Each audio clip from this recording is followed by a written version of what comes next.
Síguenos, @Factores de Poder. Suscríbete en nuestro canal de YouTube. Activa las notificaciones y mantente informado.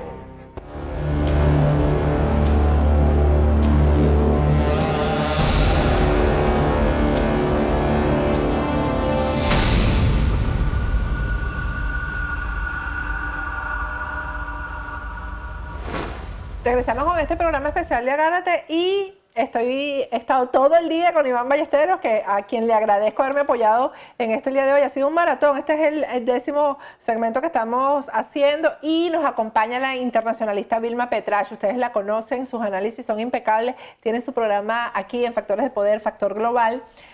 Vamos, antes de comenzar a oírte, porque yo quiero oírte, Vilma, acerca de la importancia, sobre todo de Estados Unidos en este tema. No a partir de hoy, sino hasta hoy. Todo lo que Estados Unidos ha estado haciendo día a día, porque no hubo un solo día, Vilma, que Estados Unidos no diera una declaración, no sancionara, no diera pasitos para empujar todo esto, ¿no? Pero primero vamos a ver aquí en Miami, porque he mostrado el mundo entero y no hemos mostrado la concentración aquí en el Doral, donde yo creo que está concentrado la mayoría de los venezolanos. Vamos a ver.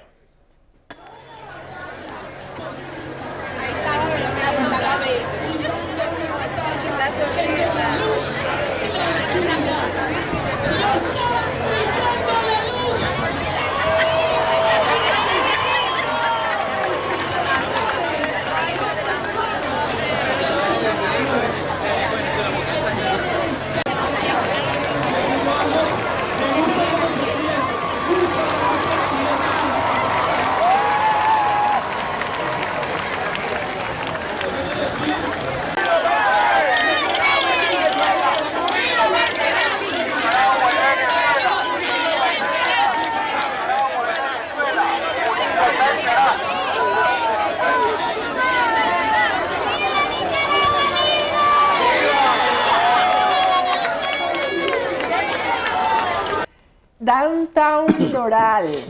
Bueno, y vamos a ver en Madrid, fue en la Puerta del Sol. Vamos a ver las imágenes de Madrid.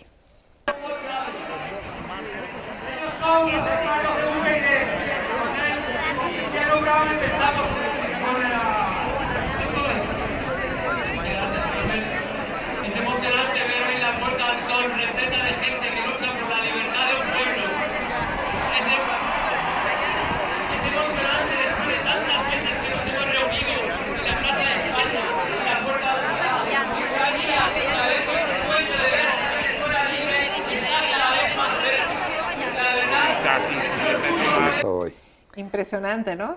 Sí, impresionante. Y eso que no hemos todavía no nos han llegado las de Lima, donde hay tantos venezolanos, Lima, Perú, pero hemos intentado mostrar, por cierto, que me llegaron las de Costa Rica, pero están muy oscuras las imágenes. Si tienen imágenes buenas, mándenmelas a mi cuenta de Instagram, que es @patipoleo, que todo lo estamos publicando. Bueno, Vilma, yo te voy a dar paso para que tú nos cuentes, nos expliques la diferencia entre este proceso y otros que tú misma has analizado, que has vivido en carne propia como gran venezolana que eres.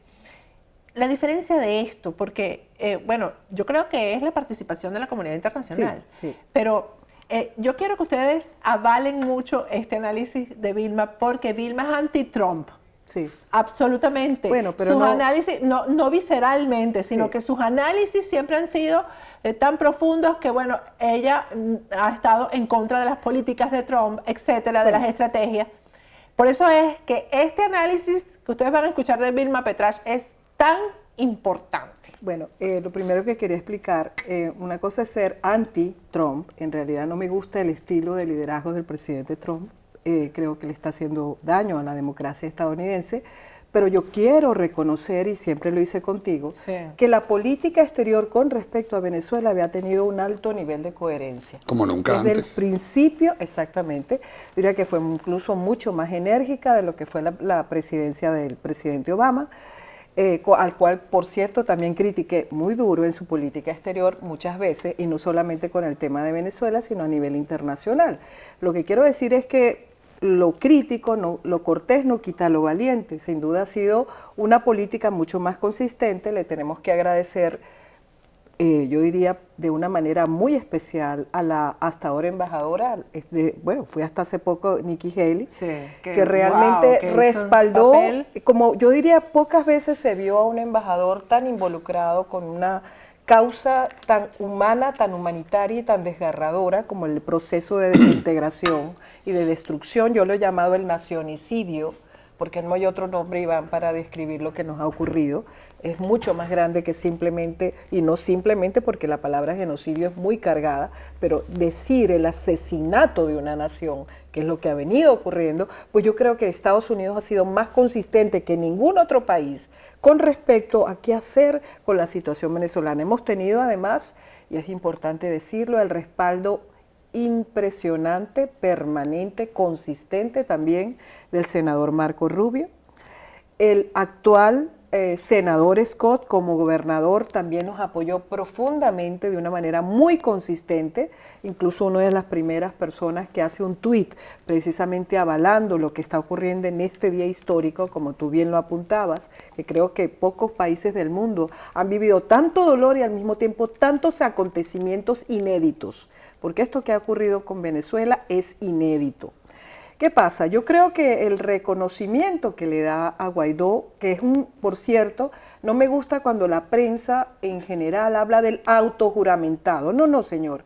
Hay que reconocer que se hizo de acuerdo a lo que hace el artículo 233 de la Constitución. Ya había... Decíamos antes que tú llegaras, discúlpame que te interrumpa, claro, que ha sido lo más legítimo que hemos por vivido favor, en todos los años de democracia, Vilma, porque es la gente en la el calle que respaldo juramenta. popular Y además porque tú misma creo que lo apuntabas, Patricia, el tema, la única institución legítima que hay en Venezuela en este momento dentro del proceso brutal de destrucción institucional que ha vivido la República es la Asamblea Nacional. Y de acuerdo al artículo 233, cuando hay un vacío de poder, le corresponde a quien preside la Asamblea Nacional asumir la presidencia de la República. Aquí no se trata de una carmonada. Aquí se trata, vamos a separar los procesos históricos, se trata de un acto legítimo que además muy inteligentemente realizado, porque creo que ustedes lo apuntaban muy bien y creo que es lo que ha estado observando todos los gobiernos democráticos, incluyendo especialmente los Estados Unidos. El comportamiento impecable, maduro, de liderazgo histórico que está asumiendo este joven de 35 años de edad, que se llama Juan Guaidó y que es nuestro actual presidente interino, pero de acuerdo a la Constitución es el presidente legítimo de Venezuela, como lo asumió correctamente. Entonces, ¿qué pasa? El reconocimiento que hace Estados Unidos también obedece, porque vamos a hablar, esto es una cuestión de doble, es un juego en dos tableros. El tablero interno es muy importante.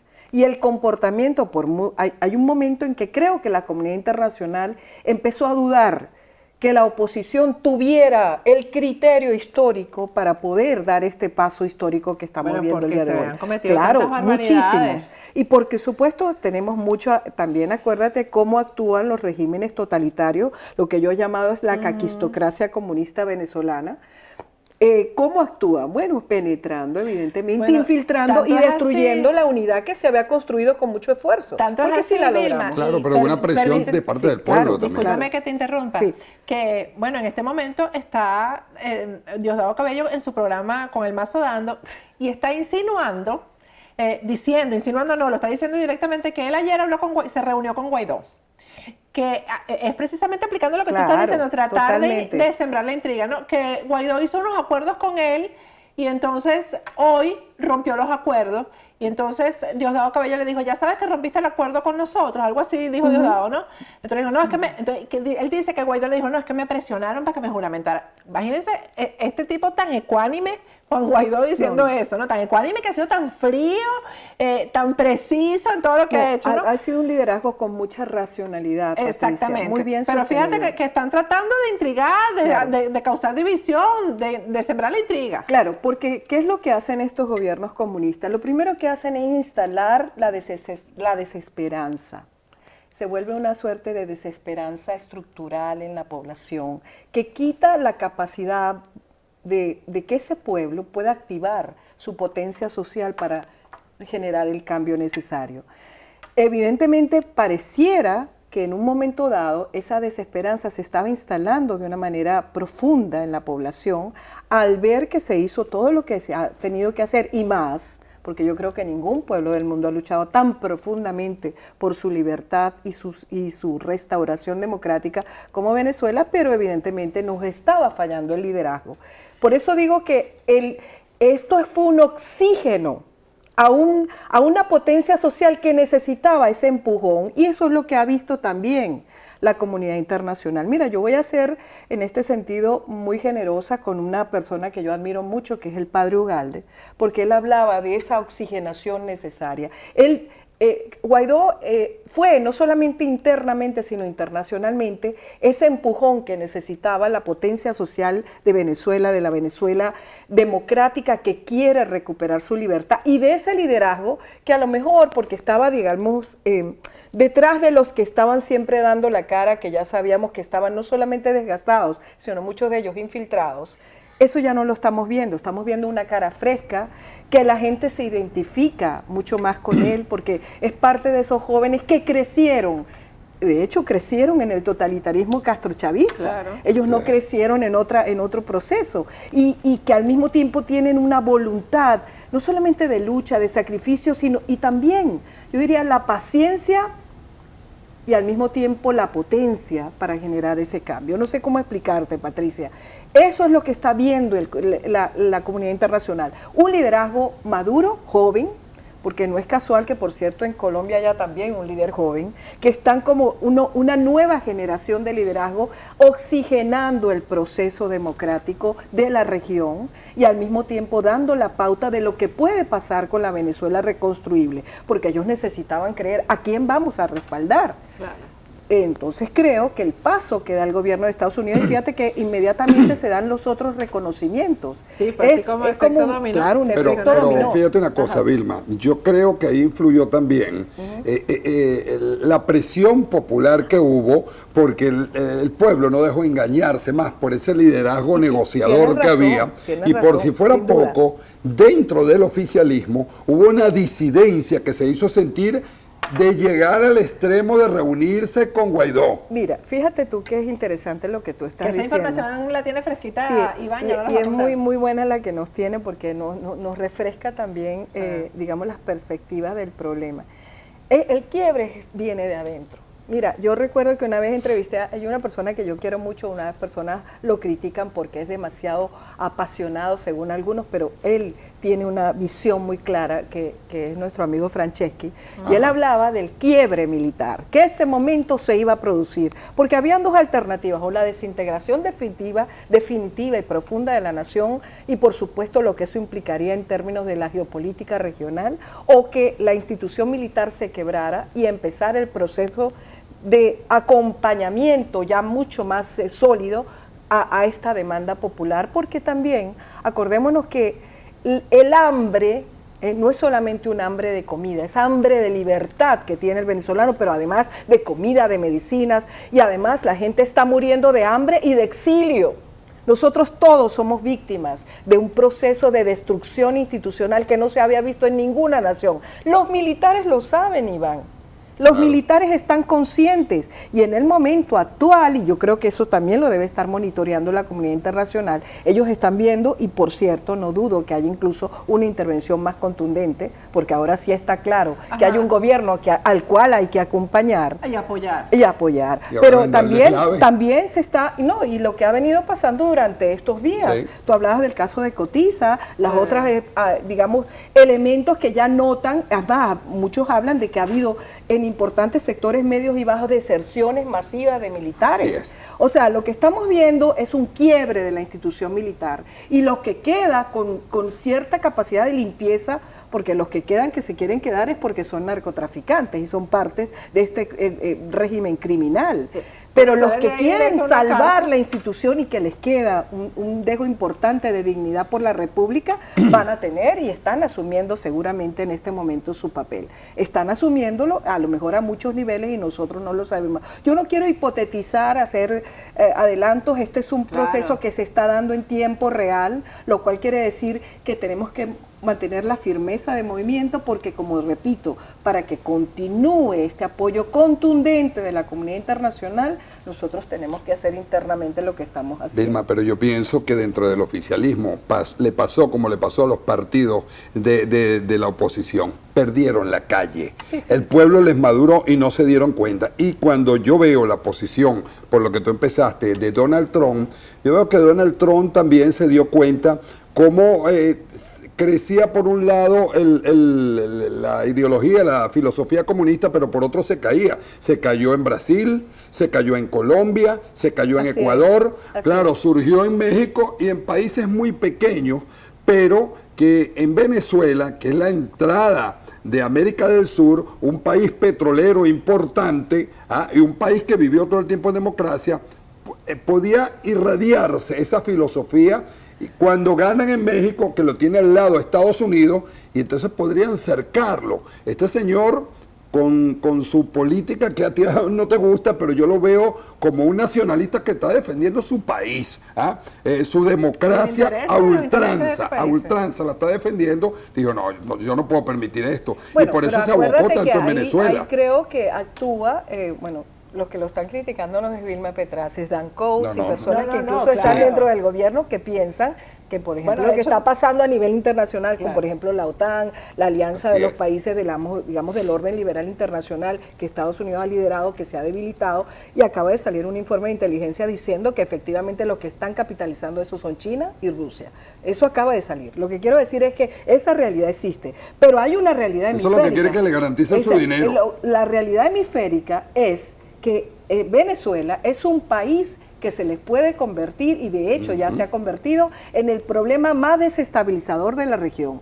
Todo lo que ha pasado, Patricia, con toda la movida el deslavio humano que ha producido la salida masiva de venezolanos y las consecuencias migratorias, aliados fundamentales.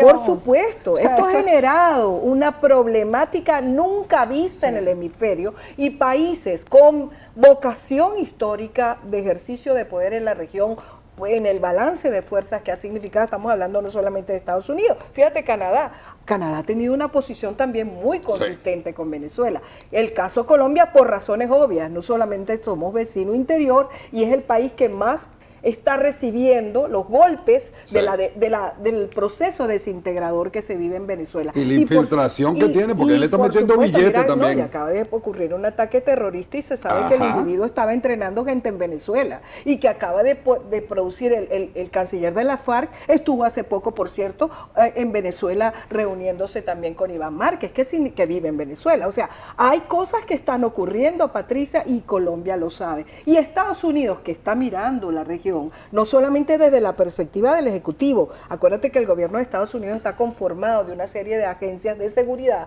que les conviene y están observando lo que ocurre en Venezuela y advirtiendo de que si no hacemos nada, esto se nos va a desbordar a puntos incontrolables. Y va a subir. Exactamente. Entonces, como Venezuela no es solamente la recuperación de la democracia, que ya es mucho, no es solamente el problema del hambre, que ya es bastante, sino las consecuencias de la desintegración venezolana en la región, porque se trata de, además, un régimen criminal que está literalmente desintegrando una nación y que está generando una serie de elementos, digamos, conmocionantes al conjunto de la región. Estados Unidos no se puede quedar simplemente de brazos cruzados. Sacan la gente, me quedo con el territorio, hago lo que me da la gana. No lo ha hecho, y les interesa además que lo que ocurre en Venezuela sea el principio de la solución de un problema estructural que está viviendo la región en este momento y desestabilizador, que comienza con el gobierno evidentemente comunista y criminal de Nicolás Maduro. ¿Qué pasaría, Vilma, si Juan Guaidó, entre sus decisiones ejecutivas, está pedirle a la comunidad internacional esa ayuda humanitaria? Él tiene, bueno, yo te voy a decir algo. Eso está entre sus atribuciones. No solamente está, él acaba de hacer, yo creo que uno de los principales pasos interesantes que acaba de hacer es que rompe este señor las relaciones, porque no hay que llamarlo gobierno, al usurpador, Maduro rompe las relaciones con el gobierno de Estados Unidos y él hace una carta diciéndole a todos los países que tienen misiones diplomáticas y embajadas en Venezuela que se queden en el país. Que por cierto, ahí voy a hacer un paréntesis como para ir informando además lo que está pasando, que ya Diosdado Cabello está amenazando a la sede de la Embajada de los Estados Unidos porque les dijo, bueno, a ustedes se les puede ir la luz, ahí pueden pasar cosas. Eso es una amenaza. Esa gente está preparada para todo. Otra de las informaciones que tenemos de primera mano es que mañana la Embajada americana va a trabajar normalmente. Que no van a asumir, por supuesto, la decisión de Nicolás Maduro, sino el respaldo y digamos que la ratificación del placer, si eso se puede decir de alguna manera, de los diplomáticos de Estados Unidos en Venezuela que le ha dado Juan Guaidó. Así que... Pero tú decías algo interesante en el segmento anterior con Iván, y es que, por ejemplo, constitucionalmente el presidente Guaidó debería convocar elecciones en 30 días, pero nosotros sabemos que las instituciones están secuestradas. Claro, no, por lo cual yo creo que la comunidad internacional tiene que entender si el presidente Guaidó puede asumir, o por lo menos pronunciarse con respecto a ciertas políticas, pero es probable que muy probable veamos un bloqueo institucional en muchas partes y tenemos que nosotros tener la consistencia de entender y también explicar. Por eso es importante que hayan nombrado a personas como Gustavo Tarre y que estemos... Que por cierto, Gustavo Tarre dijo que hasta mañana está Moncada ahí, que mañana es la única, la última presencia o intervención de Moncada porque ya te vas. Tenemos que empezar, y esos son movimientos internacionales interesantes, nombrar las personas correctas para que actúen como voceros entre el gobierno interino. Tú sabes que él es una persona que no es simpática, pero es profundamente conocedora. Eso es buenísimo. Lo que quiero decir es que a mucha gente dice que no le cae bien. No importa, Gustavo dice lo que tiene que decir cuando tiene que decirlo. En el momento, no, es perfecto. No estamos buscando el que mejor hable o el más bonito. Es perfecto para no caer bien, es para hacer lo que tiene que hacer. Es que aquí la idea no es que caiga bien la gente. Exactamente. Porque a mí hay gente que me dice, ay, pero tú sabes que él no, a mí no me importa, aquí no estamos buscando un conjunto de un concurso de simpatía, sino de personas efectivas, y él es efectivo en su mensaje y conocedor además de lo que está ocurriendo en Venezuela. Así que creo que tenemos una gran representación, tenemos también a este joven alcalde como... a David Smolansky, que está acompañando... Que por cierto, estamos hablando ahí con producción, Iván y Vilma, que hasta hace un mes Voluntad Popular era el partido que todos creían muerto. Fíjate, bueno, tenían y los demás haciéndose así, ¿no? Sí. Los demás partidos del lado, que ya no somos oposición, por cierto, de este lado. Del lado del gobierno, pero del otro gobierno. Del otro gobierno. Bueno, se frotaban las manos porque, bueno, Leopoldo preso indefinidamente y confinado en su casa. Voluntad Popular no se pudo registrar como partido. Bueno, estaban muertos y, de hecho, le habían dado la presidencia de la Asamblea Nacional en el convenio al último año, así como que ya cuando esté la Asamblea Nacional desgastada, pues que entre Voluntad Popular. Y le ha tocado a Voluntad Popular el momento histórico y ese partido trae, para que tú veas. Le salió el tiro por la culata. Le salió el tiro por la culata, por eso el alcarómetro que tienen ahí algunos.